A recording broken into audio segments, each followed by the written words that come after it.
दोस्तों कट के जहाँ पर और बड़े नुकसानात हैं, एक ये भी है कि जब बेचारी नई नवेली दुल्हन किसी घर में ब्याही आती है 15-20 लोगों में, जिसकी 3-4 बहनें होती हैं, तो यूँ होता है कि चूंकि नई नवेली दुल्हन बड़ी मासूम होती है, नए घर में आई होती है, हर किसी को हाँ जी जी जी करती रहती है।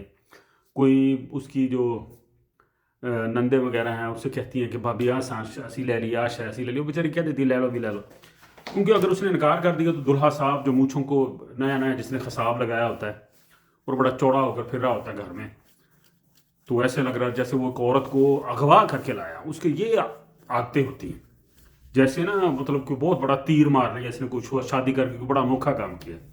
हालांकि अजल से शादियां होती आ रही हैं, औरतें आती हैं, बच्चे होते हैं और फिर मर जाते हैं वो लोग, फिर नए आ जाते हैं। तो ये कोई बड़ा, मैं कहता हूँ ना तो औलादें बहुत बड़ी कोई कमाल की चीज़ें होती हैं, ना ही बीवियाँ, ना ये शादियाँ, ना कोई शोहर, ये हर चीज़ इसी तरह चल रही है कुछ सदियों से। तो बात मैं कर रहा था कि जब नई नवेली दुल्हन आती है ना अपनी बरी लेकर, तो घर में जो नंदे होती हैं, जो ग्रुप होता है शैतानों का, वो उसकी बरी को खंगालती हैं, फरोलती हैं, क्योंकि माँ उसके साथ होती है, तो माँ ने तो कुछ कहना नहीं होती, तियाँ होती हैं, तो उसमें से अच्छी अच्छी चीज़ें निकाल कर हड़प कर लेती हैं। और अगर उसके मुतबादल में कई तो कोई गंदी चीज़ें, कोई सस्ती चीज़ें भी रख देती हैं और बाद में मुकर जाती है कि हमने तो ली नहीं थी। तो कई औरतों के साथ बेचारी जिसने माँ ने बरी बना कर दी, उसमें बड़ी अच्छी अच्छी चीज़ें माँ ने अपने चाव से, मोहब्बत से खरीद कर दी होती हैं। तो ये चोर नंदे जो इस किस्म के घरों में जो पहले से भाभियाँ होती हैं, वो नंदों के साथ मिली होती हैं, उनका एक जोड़ बना होता है, कट जोड़।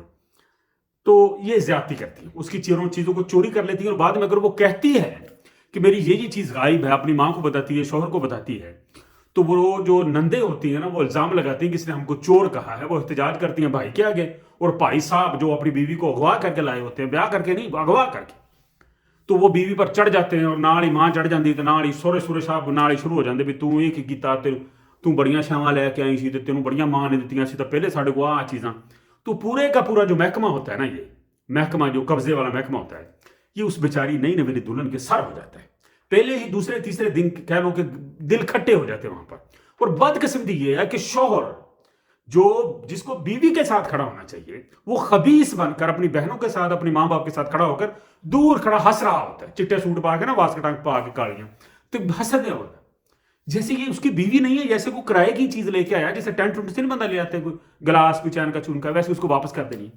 वो बगैरत है, ये तुम्हारी इज्जत है। अगर वो कह रही है तो उसकी बात तो सुनो। तुमने कल को इससे विरासत पैदा करनी है और इसने सारी उम्र तेरे साथ रहना है, सारी उम्र। और ये जो बहनें हैं ये उड़ जाएंगी, मां मर जाएगी तेरी, बाप भी मर जाएगा, और तू इस बहनों सारियों के पीछे लगकर अपनी बीवी को बेइज्जत करता है और पास बिठाकर बेइज्जत करता है। और कभी कभी तो तुम मारते भी हो उसे अपनी बहनों के कहने पर। मैं नहीं कहता कि हर मामले में आपकी बहन सच्ची हो सकती है, कहीं की बीवी भी झूठ बोल सकती है, कहीं की वो भी झूठी हो सकती है, लेकिन तुम बात से सुनो, नतारा तो करो, इंसाफ तो करो। तो तुमसे इस बात की बाज पुरस होगी कि तुमने एक हलाल तरीके से सुन्नत के करके एक बारात लेकर गए, बीवी को लेकर आए, और फिर तुमने उसकी इज्जत की हिफाजत नहीं की, इज्जत नफ्स का उसका ख्याल नहीं रखा। इज्जत नफ्स का मैं कहा करता हूं कि वो तकाजा करे जो इज्जत नफ्स का ख्याल करने का जिसको पास हो। ये नहीं कि अपना ही एक बुत बनाकर रखा हो कि मेरी इज्जत है, बाकियों की इज्जत ही नहीं है। आप दूसरों की इज्जत का ख्याल रखेंगे तो आपकी इज्जत का ख्याल रखा जाएगा। अगर आज आप अपनी बीवी को दबोचते हैं अपनी बहनों सारों के साथ लेकर, और अक्सर घरों में शौहर मिल जाता साथ उसको जिंदा जलाने में, ऐसे ऐसे बगैरत लोग होते हैं और ये समझते हैं कि साड़ी शादी हो जाएगी फिर दोबारा। उन्होंने दौर गए जो मिनट शादियां हो जानी। कसूर हर तरफ से हो सकता है, लेकिन बात सुनो, इंसाफ करो, जिसका कसूर है उसको सजा दो या उसकी बात पुरस करो, उससे पूछो कि ऐसा क्यों हुआ। क्या कोई औरत कह सकती कि मेरी ये चीज किसी ने चोरी कर ली? कोई पागल होती है ऐसी कोई औरत? उसकी चोरी होती है तो वो बंदा कहता है ठीक है जी।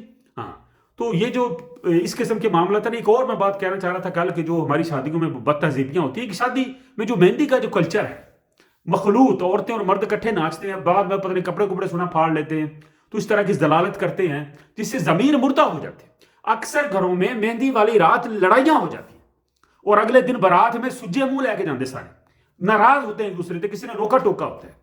तो जितना हम बेगारती की हद को पार करते जाते हैं, हमारे दिल मुर्दा होते जाते हैं, एक खौफ का एलिमेंट आ जाता है, ठीक है ना। تو ہر چیز ہے نا معتدل اور میانہ روی کرنی چاہیے. شادی میں خوشی ہونی چاہیے, گانا ہونا چاہیے, لیکن الگ الگ, عورتیں الگ مرد الگ. اکٹھا جب ہوتے ہیں نا تو بغیرتی کی فضا جو نا فضا اس کو ہوا لگتی اور وہ مزید ڈینجرس ہوتی ہے, لڑائی کا خدشہ بڑھ جاتا ہے. تو ہر چیز ایک خاص حد میں خوبصورت لگتی ہے. ٹھیک ہے جی, یہ بڑے مسائل ہیں ہمارے فیملی سسٹموں کے اور دوسرے تیسرے. اللہ تعالیٰ جی سب کا معاملات کو سب احسن طریقے سے نبھائے اور ہماری عزتوں کو محفوظ رکھے. دعاؤں میں یاد رکھیے جی. بہت شکریہ.